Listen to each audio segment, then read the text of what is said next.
Company ಅಕ್ಷಯ biotech ಕಂಪನಿಯ ಸಮೃದ್ಧಿ ಸಾವಯವ ಗೊಬ್ಬರ ಹಾಕಿದ ನಂತರ ನಿಮ್ಮ ತೋಟದಲ್ಲಿ ಯಾವ ರೀತಿಯಾದಂತಹ ಬದಲಾವಣೆಗಳು ಕಾಣಿಸ್ತಾ ಇದೆ? ನಿಮಗೆ ಸಮೃದ್ಧಿ ಗೊಬ್ಬರದಿಂದ ಯಾವ ರೀತಿಯಾದಂತಹ ಒಂದು ಸಂತೋಷ ಸಿಗ್ತಾ ಇದೆ ಸರ್? ಸಮೃದ್ಧಿ ಹಾಕಿರೋದ್ರಿಂದ ಆಗಿಲ್ಲ ನೋಡಿ ಸರ್.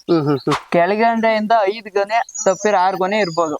6 ಗೊನೆನು ಪೂರ್ತಿ ಅಳ್ ಕಚ್ಚಿದೆ, ಅಳ್ ಡ್ರಾಪ್ ಆಗಿಲ್ಲ. ಈಗ ನಾನು ರೋಡ್ ಹೊಡಿಯಕ್ ಹೋಗ್ತೀನಲ್ಲ, ಬುಡು ಸುತ್ತಲೂ ಇದಾವ ಹಂಡು ತೋಟ ಕಳ್ಚ್ಕೊಂಡ್ ಬಿದ್ದಿದೆ. ನಾವು ಅಡ್ಮೆ ಉದುರಿಸುತ್ತೆ, ಉರ್ತೆ ಉದುರಿಸುತ್ತೆ, ಹಂಗೆ ಹಿಂಗೆ ಅನ್ಕೊಂತೀವಿ. ತೊಟ್ಟು ಸಮೇತ ಈಗ ಮಳೆ ಜಾಸ್ತಿ ಆಗಿರೋದ್ರಿಂದ ಮೊನ್ನೆ ಒಂದ್ 15 ದಿನದಿಂದ ಕೊಳೆ ರೋಗಕ್ಕೆ ತಿರ್ಕೊಬಿಟ್ಟು ಫುಲ್ಲು ಎಲ್ಲ ಹಳ್ಳು ಸುತ್ತು ಉದುರಿಸ್ಬಿಟ್ಟಿರುತ್ತೆ. ಅವಾಗ ನಾವು ರೋಟ್ ಹೊಡೆದ್ಮೇಲೆ ಗೊತ್ತಾಗುತ್ತೆ ಅದು ಎಷ್ಟು ಉದುರಿಸೈತೆ ಅನ್ನೋದು.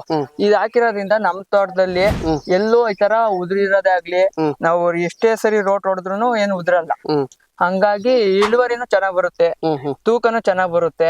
ಹಂಗಾಗಿ ನಾವು ಸಮೃದ್ಧಿ 3 ವರ್ಷ 4 ವರ್ಷದಿಂದ ಸತತವಾಗಿ ಬಳಸ್ತಾ ಇದೀವಿ. ಇದನ್ನ ಈ ಪ್ರಾಡಕ್ಟ್ ಬಂದ್ಮೇಲೆ ನಾವ್ ಬೇರೆ ಎದಕ್ಕೂ ಚೇಂಜ್ ಆಗಿಲ್ಲ. ನಮ್ಗೆ ಇದ್ರಲ್ಲೇ ಒಳ್ಳೆ ರಿಸಲ್ಟ್ ಬಂದಿದೆ. ಅದರಿಂದ ನಾವು ಇದನ್ನೇ ಮುಂದುವರಿಸ್ತಾ ಇದೀವಿ.